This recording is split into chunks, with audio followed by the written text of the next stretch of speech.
नमस्ते and good morning India. OneRead.News द्वारा प्रस्तुत भारतीय सुर्खियों के आपके दैनिक अपडेट में आपका स्वागत है। ये शांत, स्पष्ट और तथ्यात्मक समाचार है। नमस्कार, आज है बुधवार 20 अगस्त 2025 और हमारे पास OneRead.News से आज की ताज़ा खबरें हैं। आज हम भारत की 18 महत्वपूर्ण सुर्खियों पर गहराई से बात करेंगे।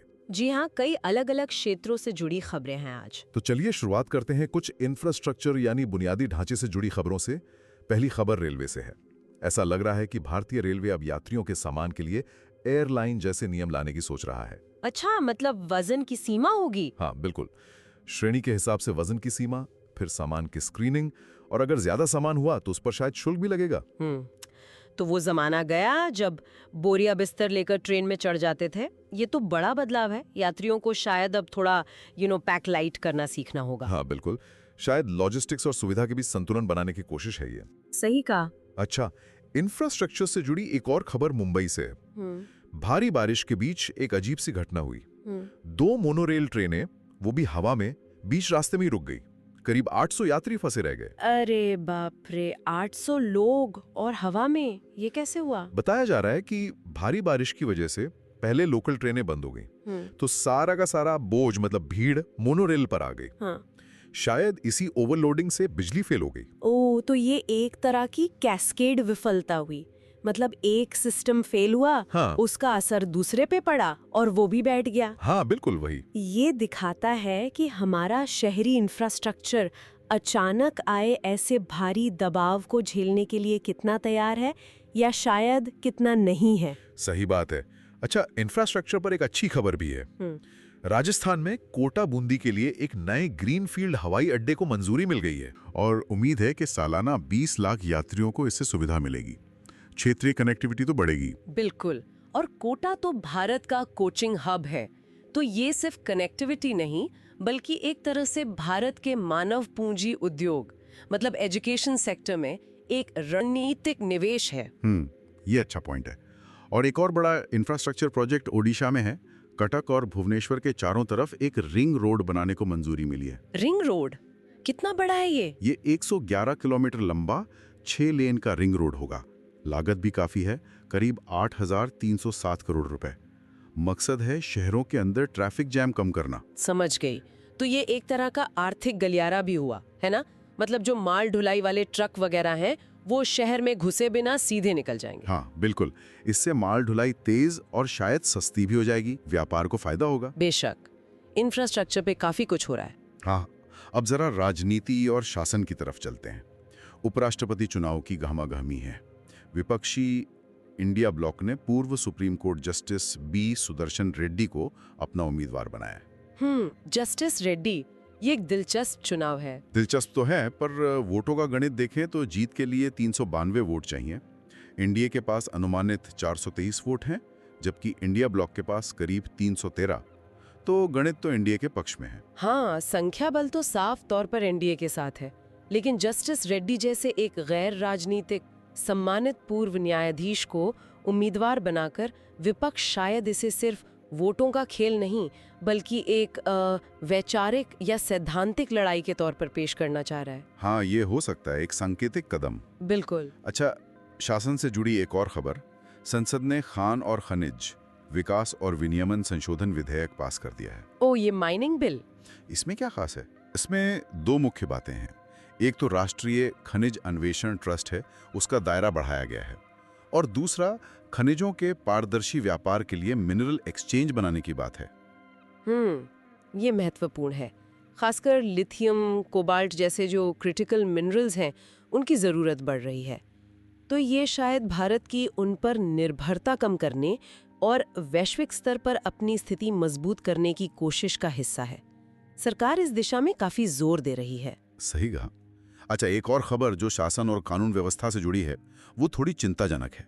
असम पुलिस ने द वायर के 2 पत्रकारों सिद्धार्थ वरदराजन और करण थापर पर राजद्रोह का मामला दर्ज किया है। राजद्रोह, सेडिशन? हाँ, प्रेस निकायों ने इसकी काफी निंदा की है।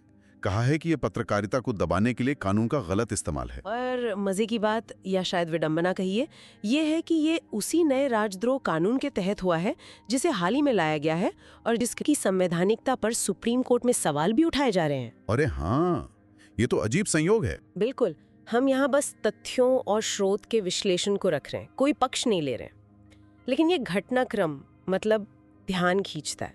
निश्चित रूप से। अब जरा कूटनीति के मैदान में चलते हैं। चीन के विदेश मंत्री वांग यी भारत दौरे पर आए थे। हाँ, ये अहम यात्रा थी। उन्होंने प्रधानमंत्री मोदी, राष्ट्रीय सुरक्षा सलाहकार डोभाल और विदेश मंत्री जयशंकर से मुलाकात की। कुछ सहमतियां भी बनी हैं, जैसे उड़ानें और सीमा व्यापार फिर से शुरू करने पर। और प्रधानमंत्री मोदी ने एससीओ शिखर सम्मेलन का न्योता भी स्वीकार कर लिया है ना? हाँ, बिल्कुल, ये भी हुआ है। इसका भू राजनीतिक संदर्भ देखना दिलचस्प है। एक तरफ अमेरिका ने भारत पर कुछ टैरिफ लगाए हैं, ऐसे में चीन का ये कदम मतलब भारत के करीब आने की कोशिश, ये क्वाड जैसे समूहों पर क्या असर डालेगा, ये देखने वाली बात होगी। जरूर। और इसी बीच भारत के विदेश मंत्री एस जयशंकर भी रूस के 3 दिन के दौरे पर हैं। रूस किस सिलसिले में? ये आर्थिक और सांस्कृतिक सहयोग पर एक अंतर सरकारी आयोग की बैठक के लिए गए हैं। अच्छा, तो ये भारत की वही रणनीतिक संतुलन साधने वाली नीति का हिस्सा लगता है। मतलब एक तरफ अमेरिका से कुछ तनाव चल रहा है, तो दूसरी तरफ रूस जैसे पुराने और शक्तिशाली दोस्त के साथ अपने रिश्ते मजबूत दिखाना। हाँ, बिल्कुल, एक संतुलन साधने की कोशिश। जी। कूटनीति से जुड़ी एक और खबर ऑस्ट्रेलिया से है। ऑस्ट्रेलिया ने एक इजरायली सांसद का वीजा रद्द कर दिया है। अच्छा, क्यों? कौन थे ये सांसद? ये प्रधानमंत्री नेतन्याहू के गठबंधन के एक धुर दक्षिणपंथी सांसद थे। इन्होंने फिलिस्तीनी राज्य का विरोध किया था और वेस्ट बैंक पर इजरायली कब्जे का समर्थन किया था। ओह, तो ऑस्ट्रेलिया ने वीजा रद्द कर दिया। ये एक तरह से ऑस्ट्रेलिया का संकेत है कि वो भले ही इजरायल का सहयोगी हो, लेकिन शायद ऐसे अतिवादी राजनीतिक विचारों को अपने देश में मंच नहीं देना चाहता। हाँ, ऐसा ही लगता है। और ईरान से भी खबर है। ईरान ने अंतर्राष्ट्रीय परमाणु ऊर्जा एजेंसी IAEA के साथ अपने परमाणु कार्यक्रम पर बातचीत फिर से शुरू करने की पुष्टि की है। ये अच्छी बात है कि बातचीत फिर से शुरू हो रही है। हाँ, लेकिन साथ ही उन्होंने ये भी साफ कर दिया है कि वो अपनी परमाणु संवर्धन गतिविधियां रोकेंगे नहीं। ये तो ईरान का पुराना स्टैंड है। वो प्रतिबंधों से राहत चाहते हैं, इसलिए IAEA जैसी संस्था से बातचीत उनके लिए जरूरी है। लेकिन वो अपनी परमाणु क्षमता पर पूरी तरह लगाम लगाने को भी तैयार नहीं। ये मामला काफी पेचीदा है। बिल्कुल। अच्छा, अब जरा पर्यावरण और आपदा की ओर रुख करते हैं। महाराष्ट्र में भारी बारिश ने काफी तबाही मचाई है। हाँ, सुन रही थी, बहुत बुरा हाल है वहाँ। कम से कम 15 लोगों की मौत की खबर है। मुंबई में तो 350 मिलीमीटर तक बारिश हुई, जिससे भयानक बाढ़ आई, परिवहन ठप हो गया और फसलों को भी भारी नुकसान हुआ है। ये हर साल की कहानी होती जा रही है, खासकर मुंबई में। ये सिर्फ एक प्राकृतिक आपदा नहीं है, कहीं ना कहीं ये हमारे शहरों के बुनियादी ढांचे की विफलता, खराब प्लानिंग और शायद जलवायु परिवर्तन का मिला जुला नतीजा है। एक तरह से ये मानव निर्मित संकट बनता जा रहा है। सही कह रही हैं। और दिल्ली में भी यमुना नदी खतरे के निशान से ऊपर बह रही है। अच्छा, फिर से? हाँ, हथिनीकुंड बैराज से पानी छोड़े जाने के कारण। ये भी दिल्ली वालों के लिए एक सालाना चिंता बन गई है। जैसे लोग हवा की गुणवत्ता पर नजर रखते हैं, वैसे ही अब यमुना के जल स्तर पर भी रखनी पड़ती है। बिल्कुल। चलिए, आप कुछ खेल और अच्छी प्रेरणादायक खबरों की बात करते हैं। BCCI ने एशिया कप 2025 के लिए भारतीय क्रिकेट टीम की घोषणा कर दी है। हाँ। कौन बना है कप्तान? सूर्य कुमार यादव कप्तान होंगे और शुभमन गिल उप कप्तान। और अच्छी खबर ये है कि जसप्रीत बुमराह की टीम में वापसी हुई है। अरे वाह, बुमराह वापस आ गए और गिल उप कप्तान। ये दिलचस्प है। हाँ, क्यों? मुझे लगता है कि गिल को उपकप्तानी देना ये दिखाता है कि BCCI उन्हें भविष्य के नेतृत्व के लिए तैयार कर रहा है।